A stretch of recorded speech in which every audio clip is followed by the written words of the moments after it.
Welcome to the podcast, everybody. Today we have Dan from Goldfish. Why don't we start by you telling me a little bit about Goldfish and the role that you play sort of day to day there? Cool, Jordan. Yeah, thanks very much for having me. Goldfish is a security awareness training platform. It's a SaaS platform, SaaS solution to help organizations train up their employees to try and stop them from getting scammed and phished and hacked. We build that out with a mix of content and different videos and training courses. And then we've also got sort of phishing simulation as well, where businesses can put together some phishing attacks against their own employees and see how many fall for it. So that's what we have. My role is co-founder and CEO at Goldfish. We founded Goldfish end of 2017. So yeah, went to market 2018, it's a small team, all based over in South Africa, and been running it remotely since then. Right. I can tell by the accent. I've always loved the South African accent. And so Goldfish with a PH, which I thought was a very clever play on words. And when you read it out loud, it clicks and you're like, okay.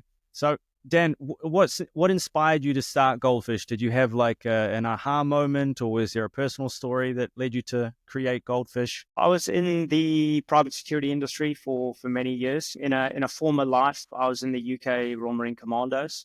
Served overseas with them. Served with them for about 7 years. Afterwards, went into private security, and that, having family being based in SA, that work took me all over the world. A lot of the time in some of the sort of not some of the nicest destinations on the planet. Really, it was, the aha moment was trying to find a way out of that industry, trying to find a way to get home full time, to kind of do my own thing, have the freedom to really start deciding on my own journey. And so teamed up with a former colleague and really wanted to come up with an idea of our own business in the security space. Cybersecurity was a completely new thing to us, a new thing to me. Particularly, it wasn't, I'm not very technical. It was something that had really sort of come across our radar working in the corporate industry, working in the security risk management industry. But really, it felt at the time like it was out of reach for simpletons like ourselves. What we discovered, though, is that there was a neat part of that security industry that we could contribute to, that we actually had experience in, and that's really working with humans and addressing human risk and human behavior and doing that. Within the security space, the physical security space, we'd done that for many years in training up employees in different organizations to stay safe in shitty parts of the world. Teaching people not to do dumb things that would get them kidnapped or would get them attacked or get them robbed. And so we took years of doing that and building training programs and helping humans stay safe. We then took that online into a training business where we applied similar skills and similar training methodology to try and help people change their behavior online. We believed that cybersecurity was going to be a really big deal. Sort of at that time, working with a company, I was working with an oil company at the time, big global company, and they had huge global attack across their organization, across the world. Took them offline for 7 days, absolute chaos, ransomware, everything turned off. I mean, the company was crippled for an entire week. And that really sort of highlighted how serious cybersecurity is. Until then, it was something for the IT geeks. It was something that didn't really happen. Getting attacked or getting kidnapped or getting shot at was a hell of a lot more serious. But actually seeing the impact on businesses firsthand was a really eye-opener for me. And that pushed us into going down this route and starting Goldfish. Okay, really interesting. So what would you say has been your biggest challenge, I guess, in scaling the business? How long did you say you've been in business for? We went to market 2018. Okay, so quite a while. So what has been the biggest challenge scaling since 2018? I'd say immature markets, Jordan. It's a tough one. Everyone hopes that they find a problem to solve and then create the perfect solution for it and make millions from day one. We believe that there is, cybersecurity is a big problem. Businesses are facing a huge issue, and humans within those organizations and employees within those organizations are presenting a risk within those. And the solution to it is training. And it makes perfect sense. We know that this has worked in certain markets. And what we wanted to do was provide a solution and provide a training solution and platform for smaller companies and smaller businesses that weren't doing this yet. So we wanted to be sort of go after sort of a neat target market within that space. Unfortunately, when we first kicked off, it comes down to, and we use the term maturity. So how mature organizations are around their security and around their risk management.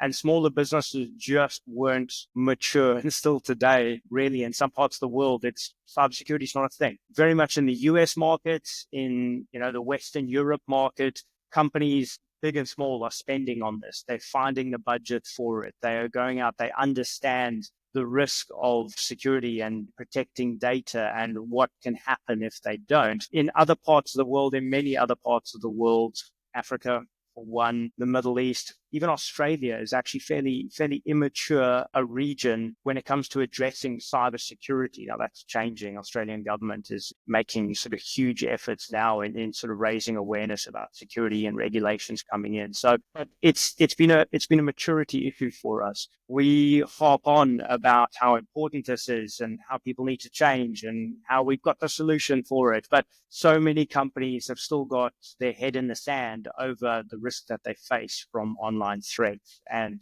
this is not something that concerns them, and this will never happen to them. So, really cool product, love it, but, it's not for us. We don't really have budget. So that's been a huge, challenge for us sort of scaling the business, is really just that awareness of the problem that we're trying to solve. We see it loud and clear, and we know that parts of the world see it loud and clear. Security awareness training market that we're in is approaching a $1 billion market. There is problems to be solved, but so many parts of the world where we're operating in and where we're marketing and where we've got sort of customers and partners, it's very, very slow to take up. And we've really seen a massive increase in that awareness of the problem and companies coming out trying to find solutions for it over the last couple of years. But in the early days, it was a slog. Right. Yeah, that makes a lot of sense. So then how are you best educating the market if they're sort of like problem unaware, really? The demand is being driven from a number of different ways, Jordan. I mean, governments are really turning on to this now. Governments across the world are introducing different data protection regulations. I'm sure you and your listeners have come across a bunch of them. So, everyone hates the word compliance sucks. You're in the corporate space, compliance sucks, but data protection regulations, cybersecurity regulations are becoming a thing of today, and that's definitely driving the demand for companies that want to be compliant, that want to sort of operate within those regulations. Cyber insurance is another really big one. So more and more businesses now are leaning on their insurers to cover their risks. And small businesses, large businesses alike, their business insurance, they are now purchasing insurance in case they get hacked, insurance in case they get taken offline, insurance in case they get extorted and take huge losses. Insurance companies are covering that sort of stuff now. But the insurance companies are also pushing to make sure that companies have got all their security controls in place, including training of employees. Right. So this is another push as well. And then, the media is a big one. We're hearing every single day in the media of these huge hacks and big data breaches, and millions of customers' personal details are out in the wild for hackers to use. We're constantly hearing online of individuals getting scammed and losing their life savings and the dangers of online. So the media is doing a pretty good job of raising awareness as well. And then individuals and businesses themselves are actually experiencing it. The number of organizations worldwide that have experienced even sort of attempts at getting hacked, social engineering, getting scammed, losing money, getting their systems blocked out, it's on the rise. And more businesses have experienced this firsthand. And once they have that light bulb moment where it's, oh shit, I've got to do something about this because the next time could be real. Right. And so then for those business owners that haven't had some sort of that first attack, what is a common mistake that you see people making that they could fix really easily in their cybersecurity? I would say I can never think about it, Jordan. I'd say the probably one of the best security protocols to have is just to be aware of the threats that are out there, aware of the scams and the social engineering, and for people to be aware that it is there. For individuals not to trust everything that comes through their mailbox, not to trust every single text message that comes across their phone, not to trust every single caller. And, you know, you and I and maybe the younger generation would laugh at this and go, it's so obvious. I'd never get scammed. I'd never get tricked. But a lot of the time in organizations, large and small, your senior leaders, your senior operators, your senior members of these organizations are slightly older and a little bit more susceptible to these scams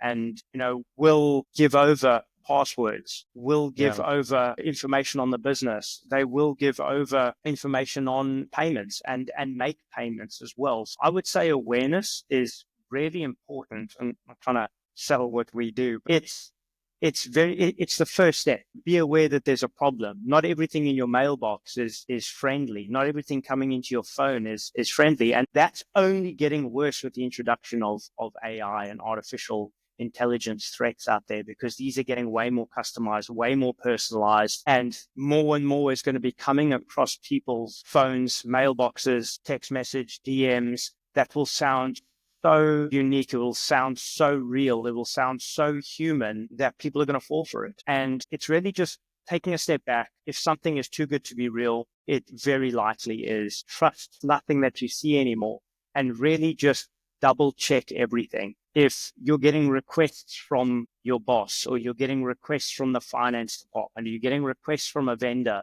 phone that person, find another way. Like, do not just trust and hand over information or make payments without double checking and having systems in place to make sure that what you're seeing is absolutely real. So, I'd say that that's a big first step. Yeah, especially with AI being so sophisticated these days and showing no signs of slowing down, I could see a lot of people falling for this in the future. So I guess speaking of AI, like, how are you guys leveraging AI in Goldfish in your business? So we are not integrating it yet in our solution and in our platform. That's something that, we definitely want to look at in the future, but we're not rushing into that right now. There's still a hell of a lot that we can do, that we can offer through our content, through our training, through our solution, that doesn't need to be AI driven, machine learning and all that marketing bullshit that a lot of companies are pushing right now. But we certainly have plans to bring it in the future. Within the business, we use it everywhere. We're a small business. We're a small team. Goldfish is 7 employees.